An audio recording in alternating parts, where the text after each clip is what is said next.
आपके पास जो ट्रेन की तत्काल वाली टिकट है ना, वो 2 ही टाइप की हो सकती है। या तो उसको आपने ऑनलाइन मोड से बुक किया होगा या फिर रेलवे के काउंटर से जाकर के बुक कराया होगा। अगर ये दोनों ही सिनेरियो की जो टिकट है ना, ट्रेन का चार्ट बनने के बाद भी कंफर्म नहीं हो पाती हैं, तो ऐसी कंडीशन में रेलवे आपको रिफंड कैसे करती है, रिफंड के लिए आपको क्या करना पड़ता है, और सबसे मेन पॉइंट कि भाई आपको रिफंड कितना मिलता है, चार्जेस वगैरह क्या लग जाते हैं, सब कुछ बिल्कुल डिटेल में बताने वाला हूँ। कोना पकड़िए, आराम से बैठ जाइए, शुरू करते हैं। तो यहाँ पे सबसे पहले बात कर लेते हैं कि आपके पास एक ऑनलाइन मोड से बुक किया हुआ वेटिंग वाला टिकट है और ट्रेन का चार्ट बनने के बाद ये पूरी तरीके से वेटिंग में ही रह गया। पूरी तरीके से ही वेटिंग में रह गया कहने का मेरा मतलब सिर्फ और सिर्फ इतना है कि आपके पीएनआर पे जितनी टिकट थी सभी की सभी वेटिंग में रुक गई। अगर आपने एक बुक किया है वो वेटिंग में रह गई, अगर आपने 2 बुक की है दोनों की दोनों वेटिंग में रह गई, 3 बुक की है तीनों की तीनों वेटिंग में रह गई। तो ऐसी कंडीशन में आपको कुछ करना नहीं पड़ता है, घर बैठ के एकदम आराम से कॉफ़ी पीजिए, रेलवे आपकी टिकट को खुद से कैंसिल करके आपका पैसा आपको वापस कर देती है। चार्जेस कितने लगते हैं, पैसा कहाँ पे वापस आता है, मैं आपको थोड़ी देर में आगे बता रहा हूँ। लेकिन एक चीज़ का ध्यान रखिएगा, आपके पीएनआर पे अगर कुछ टिकट कंफर्म है, कुछ टिकट वेटिंग की कंडीशन में रुक गई, तो इस टिकट को रेलवे ऑटोमेटिकली कैंसिल नहीं करता है, इसको आपको मैनुअली खुद से कैंसिल करना पड़ता है। ट्रेन की टाइमिंग के आधे घंटे से पहले पहले आपको कैंसिल करना पड़ता है, तब जाके आपको रिफंड मिलता है। दूसरा सिनेरियो समझ लेते हैं।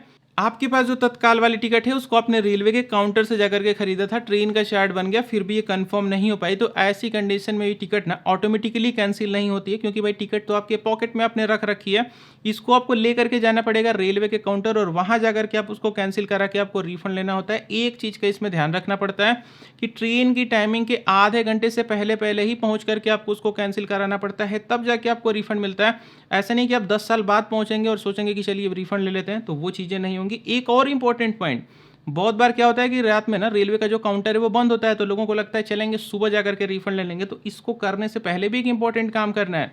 रात को अगर रेलवे का काउंटर बंद है तो भी 30 मिनट पहले वाला ही रूल फॉलो होगा। आपको अपनी उस काउंटर की वेटिंग टिकट को ऑनलाइन मोड से ट्रेन की टाइमिंग से पहले पहले ही आधे घंटे कैंसिल कर देना है, और जब सुबह में रेलवे का काउंटर खुलेगा तब जाके आपको रिफंड लेना है। मेक श्योर करके बस इस चीज़ का ध्यान दीजिएगा, थोड़ा सा पॉइंट ये क्रिटिकल है, डिटेल जानना है तो सबसे पहला पिन कमेंट चेक कर लीजिएगा। अब फिलहाल बात कर लीजिए थोड़ी सी रिफंड की कहानी की, भाई रिफंड कितना कब कैसे क्या मिलेगा। तो सबसे पहले बात कर लेते हैं काउंटर की वेटिंग टिकट के सिचुएशन के बारे में। तो इसको जब आप लेकर रेलवे के काउंटर पर जाएंगे ना, तो रिफंड आपको बिल्कुल तुरंत से एकदम हाथों हाथ पकड़ा दिया जाएगा। कैश पेमेंट की सिचुएशन की मैं बात कर रहा हूँ, लेकिन जब कैश पेमेंट में आपको रिफंड पकड़ाया जाएगा तो कुछ चार्जेस भी कट कर लिए जाएंगे।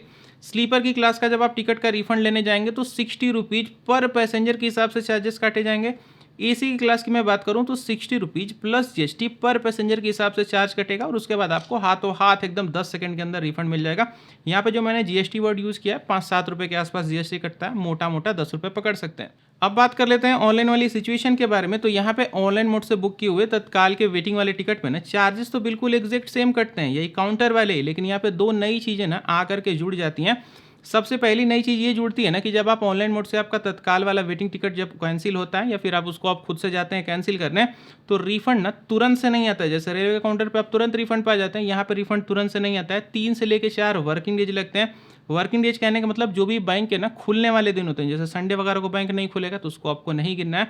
और ये रिफंड ना आपको पता है कि आता कहाँ पे, आपने जहाँ से भी पेमेंट किया होगा ना, जैसे बैक टू सोर्स अकाउंट इसको बोला जाता है।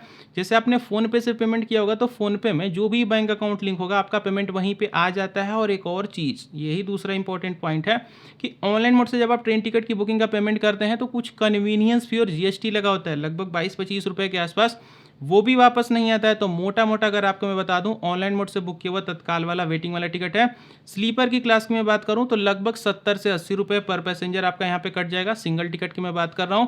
और एसी की क्लास का टिकट है तो 80 से 90 रुपये के आसपास मोटा मोटा जीएसटी वगैरह ले लाद के कटेगा। उसके बाद आपका बैक टू सोर्स अकाउंट में आपको रिफंड देखने को मिल जाएगा। यही था टोटल सीन। फिलहाल मुझे दीजिए इजाजत, गुड बाय।